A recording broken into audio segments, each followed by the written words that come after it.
What is up, everyone? Welcome to Reality Room Podcast with Paul. And Chris, give me the list on February 18, episodes 17 through 19. That's right, guys. This is Reality Room Podcast episode 29. Before we get into it, if you guys want to talk to us on the BB live feeds, we have our own chat page called Reality Room Podcast. So PM us your name, and we'll add you, or just look under the chat names and add yourself in. Yeah.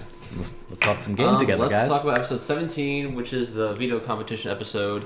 So we all know that Frank and Bridget are on the block because they associated themselves with Tiffany, and Frank's been a target for a while, and Bridget's associated with herself with Frank. Well, I mean, I don't think Frank's a target because he associated himself with Tiffany. Tiffany was a target for that reason. But Frank and Bridget, they're a powerhouse duo in the game. Both really good at competitions, at least. They both won the same amount of competitions, I believe. So they're both. Yeah, they're big competitors. They're powerful. Yeah. So the video competition, Davon's playing in it. Michelle and Bridget are playing in it. Nicole's playing in it. Mm-hmm. Michelle is playing in it as well. And who else am I missing? I don't remember. Well, it doesn't really matter. Anyways, so they did OTEV pretty early this season. I think James was in it. James was in it, yeah. So they did OTEV pretty early this season, and they did it completely differently than usual. Yeah. So you want to talk a little bit about how they did it this time and how you feel about it? They instead of trying to find a certain house guest, they decided to do you have to find a certain competition that correlates to what was it, a penguin? Yeah, it was like a DJ. Yeah, like a DJ type thing. Yeah. Some weird shit like that. I don't know. I thought it was just bizarre. It seems like they're low. They've been on low budget with these comps. Kind of dumb, but whatever. So James gets knocked out. He wanted to throw it, honestly. So that's what he said in the diary room. James, Nicole, and Davon get knocked out. Because it's up between Michelle, Frank, and Bridget, and this is pretty intense. Yeah, I know, because when you see those three at the end, you're kind of expecting Frank or Bridget to win. Yeah, right. You're not really expecting low-key Michelle. She hasn't really won any competitions at that point yet. So you're probably expecting her to lose. However, so we find out that Frank gets knocked out, and then it's between Michelle and Bridget. Yep.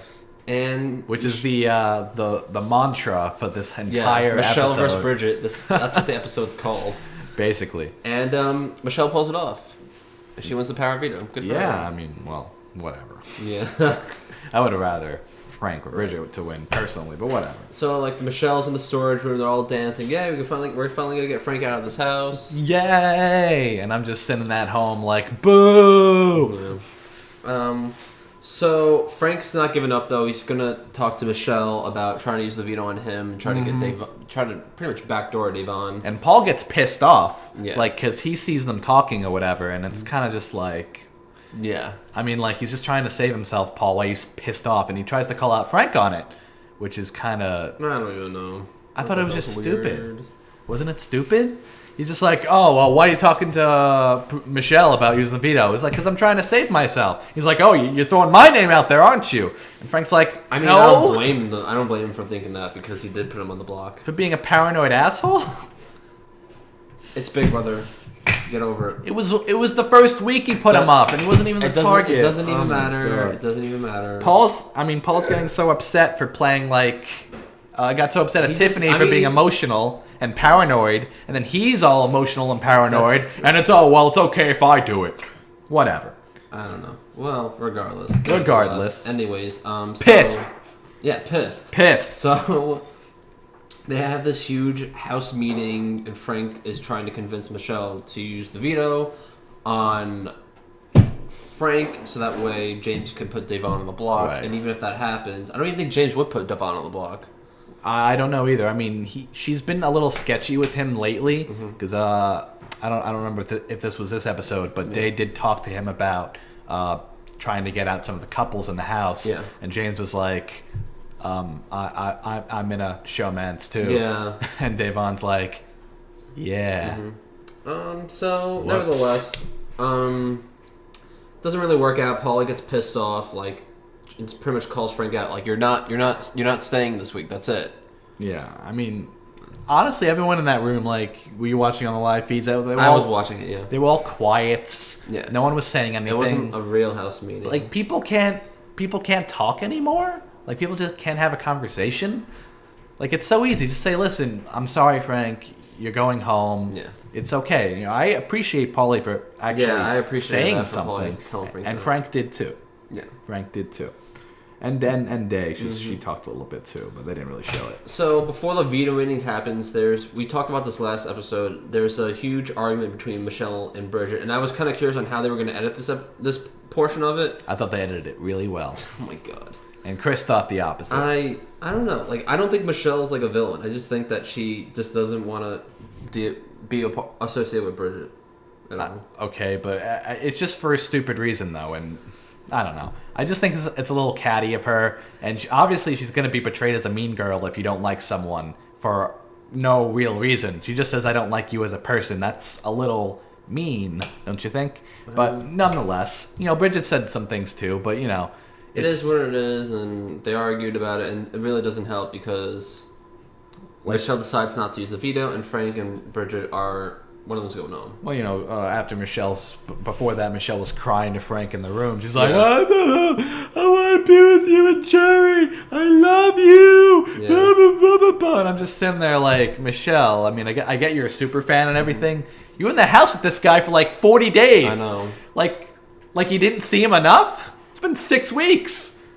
Maybe 7 now. I don't even remember. I think it's the whole Frank and Bridget thing. She got a little jealous. She just didn't want anything to do with Bridget. Michelle had a little baby crush on Frank, and she saw Bridget kind of walk in on that. But Bridget and Frank are both in relationships, so there was no way that would even happen. I don't know with either of them. So moving on Catty to the live shit. episode 18, the live eviction. We get a little recap about the secret room. Yeah, we already know about this already. That there's 12. There's 12 of them, right? 12 envelopes. Letters. One of them has a round trip ticket where if you get evicted, you go back to the house. Let's talk a little bit about the implications about this, because this is something we didn't really talk about too much. So we have 11 house guests that obviously have a one-way ticket. The statistically, the chances of us seeing a round trip very low. Yeah, it's less than 50%. So this twist might be a flop. Pretty much. What do you think? What do you think? It could be pointless. I don't even know why they even have 12 envelopes in there. Yeah, I just thought it was kind of stupid. Yeah. But, whatever. I mean, we'll see who gets it. I mean, it could be someone we don't even like. And then it was really weird too, because Paul's like, I got it. And then everyone just went in there anyways. So there was really no point in hiding it. Yeah. Everyone got the ticket. You know what I mean? Yeah, the way Paul did, I mean, I know why he did it. He didn't want Frank and Bridget to get in there, but... It doesn't matter. It didn't matter anyways. They were going to figure it out. It was going to happen no matter what. They were so close to figuring it out in the first place. Because they were all looking at the plane or whatever. I thought the secret room location, I think that's the same room that they use for the... What's the twist? Pandora's called? box? Yes, for Pandora's box. Oh my god, I can't believe I just forgot Pandora's that. box. I think that's the same room they use for I thought it was insane that they had a little vent down in the telephone booth. Yeah. I was like, what the fuck? Yeah, I mean, house renovations, man. Right? That's fun. And they go in that room and they fuck around. They just... Remember Nicole? I don't know if you saw in the live feed. I saw the live Nicole's feeds. getting thrown with Yeah. I don't know what that was. I think she tried getting in there with Corey one day or something. I think Frank and Bridget hung out there for a little while. Yeah. You get away from all the bullshit house guests. So, this is our second unanimous vote. Frank leaves by a 9-0 vote. We get some, advice from Hayden. Yeah, Hayden, Meg, Jason, and Mike Boogie. Yeah, Mike Boogie. I thought they did... I thought their advice was pretty good. Yeah. Hayden doesn't seem salty at all about the Corey thing. I mean, he knows I think it is... You're right about it. Yeah, it looks good. He knows that they broke up or whatever. He just suggests that she doesn't get into a showmance with him for her game, because that's the whole point of it, basically. That's what she said before she was getting in the house, that she wouldn't for her game. Boogie was saying that Frank talked too much, which he did. Yeah. I think Jason... What did Jason say? Do you remember? Jason said, I think people need to watch out for Devon, because Devon's a lot different than she was last season. Maybe? I don't know. And what did Meg say? Meg just said, "Oh, good luck, James," basically. Yeah. Oh, good luck, Something James. about the showmance. Something about the showmance. I'm shipping that or something. I don't know.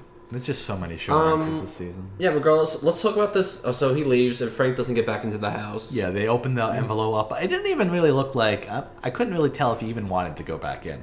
His face, it was just kind of like... But with a one-way ticket, and Devon's goodbye message was like, "Oh, goodbye. I hope I never see you again." And I'm just like, what is production making you say, Devon? Yeah, exactly, right? Devon would never say that to Frank. No. Come on. So let's talk about this care package twist. Yeah, I mean... So, like, every week now... Is it every week, or is it every... I think it's every week. Every week, we get to decide who gets a care package. Yeah. And the first one was a never not pass. A never not pass. And every house guest can only get one care package. That's good, though. I liked how they did that. Yeah, and so this time around... well, I guess we shouldn't say who won it yet until we get to the episode. But...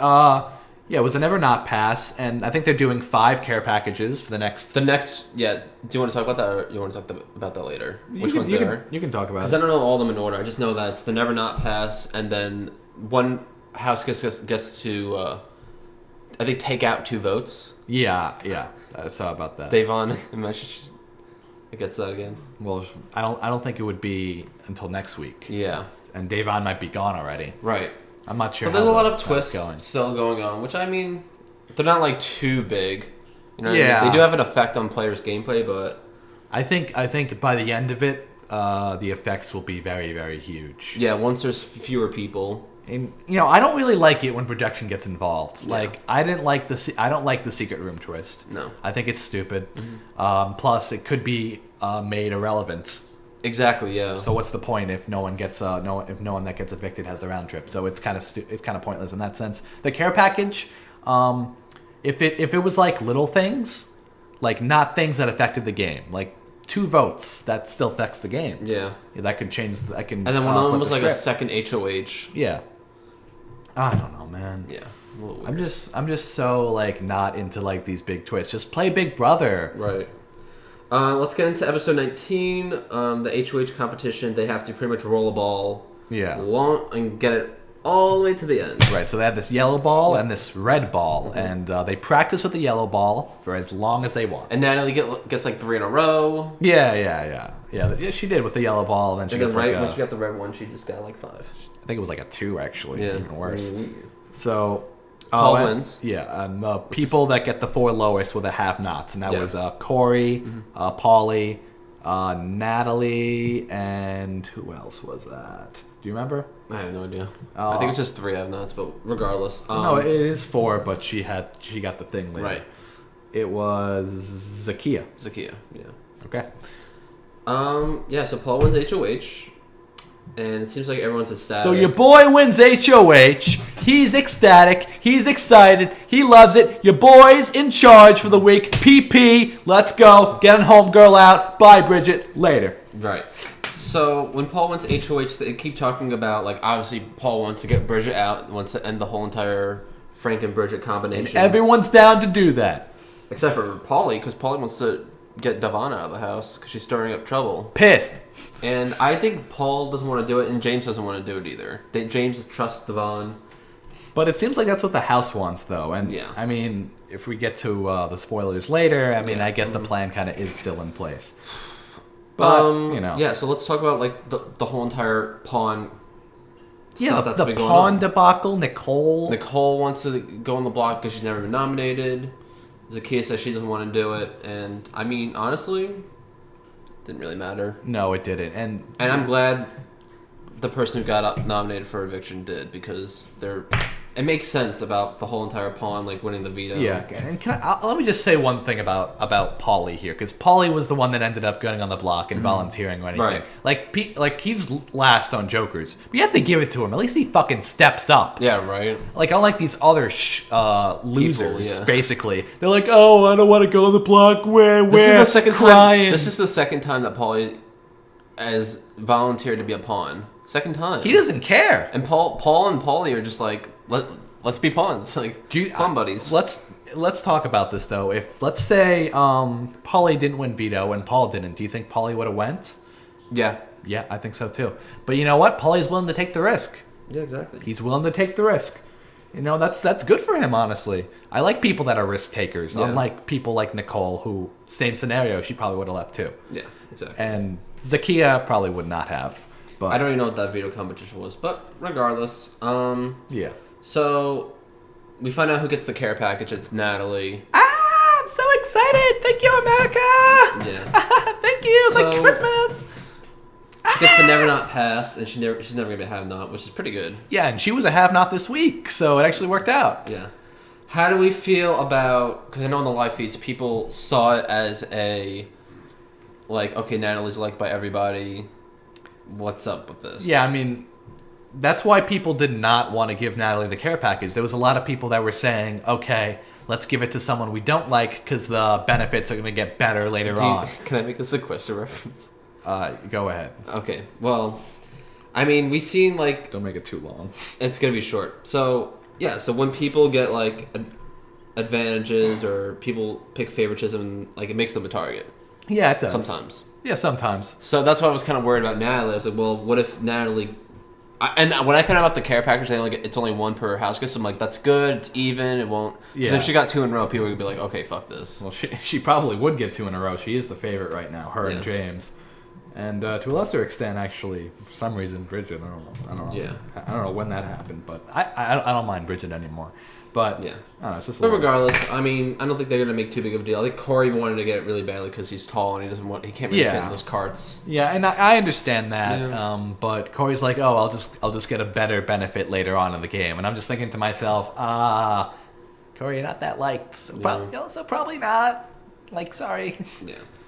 So I guess we'll talk about. We talked about the backdoor plan. It's gonna most likely it's gonna be Devon. Will go on the block. Yeah. We talked about Paul and Paulie, how they're more alike than, because Paulie Yeah. now shaves his hair and he's like dressing up the same as Paul, and I'm kind of liking the duo. Yeah, and you They know seem what? so even within their gameplay. You know what? I just thought of this right now. You know what this whole thing reminds me of? Paulie like replicating Paul. What? Reminds me of what Derek did back in BB16. He had the beanie. He changed his entire look up Yeah. to fit the house guest that he was living with. And Paulie seems to be doing something pretty similar, although I don't think it's like intentional. Right. Yeah. I think it's more like, oh, I'm just going to do this for the hell of it. But Yeah, I think it's Paul pretty cool. and Paulie are playing pretty good games right now. yeah, I think they are too. I think Paul's playing a better game. He's more under the radar Yeah. than Paulie is. And like he's the not way in he the words showmats. things is like not. He tries to make it not negative and understanding. Paulie? And being, and Paul. Yeah, type thing. Yeah, being very perceptive. Type thing. Yeah. Regardless, well, whatever. Type thing. So let's talk about the nominations. Paulie decides to put up Bridget, and then Paul decides to put up Paulie and Bridget. Yeah. Was it smart for him to put up Paulie on the block? Well, let me give point. my 2 cents Yeah. here. If we go back to Big Brother Canada 3, remember that Zach put up Jordan, JP, and they had a similar scenario. Only Zach won the veto that week, and he didn't take JP off, Yeah. and JP ended up going home against what was his name? Yeah, JP ended up going home that week. And that was a big hit to him. So if that was to happen again, it would be like, history repeating itself almost. But, this did not Godfrey. It was Godfrey. He was up against Godfrey. So Yeah, it was. it was Yes. yeah, they had like that the picture thing or whatever, Yeah. jumping up in the air so high. It was the biggest blindside in Big Brother Canada history at that time, in my opinion, anyway. So yeah, that was pretty exciting. But anyway, that's what could have potentially happened this week if Paula Paulie did not win veto. But luckily, Spoilers. Let's go for live feed spoilers. Let's go for live feed spoilers, Paulie go. wins. A Devon goes up on the block. That's the right. Replacement nominees. So we got Devon and Bridget. I think that's like best case scenario. yeah, 'Cause no matter which one goes, it's beneficial to either one of their games. yeah. I mean, like Bridget, obviously. I mean, Bridget's more of like a lone wolf right now, so I think it's better to keep her. And get Devon out, yeah. Because Devon, you know that Devon's going after the guys. Yeah. Like, she has no choice. I mean, especially after this back door. Like, what's she gonna do? And it's also too like I wish Devon would have won more or would have won a comp or two, because like if they get rid of Devon and they keep Bridget can win something and possibly get out. Might be a potential number for them, and Yeah. she can. I mean, Bridget would probably go after Nicole. That's what Frank said. Nicole and Devon. Get out Nicole and Devon. And Michelle, maybe. Maybe, yeah. I don't think Bridget would play so personally, though. That's my opinion. So, yeah, the guys were pretty much talking about how if, like, Nicole, Corey, or whatever, they win HOH, that they're probably going to go. Well, not much with Corey, but it's more like the girls. Yeah, I think... Zakia or Day. I think we will see... I think we will see that. So do you think there's going to be... Right now it looks like Devon's going. Yeah. Now we'll just flat out say it. There's 8 people voting. There's 8 people voting. Even if it's a tie, Day's going. All right, so, I guess we'll just end the episode there. Yep. So... this has been Reality Room Podcast, episode 29. With Paul and Chris. Until next time. Peace.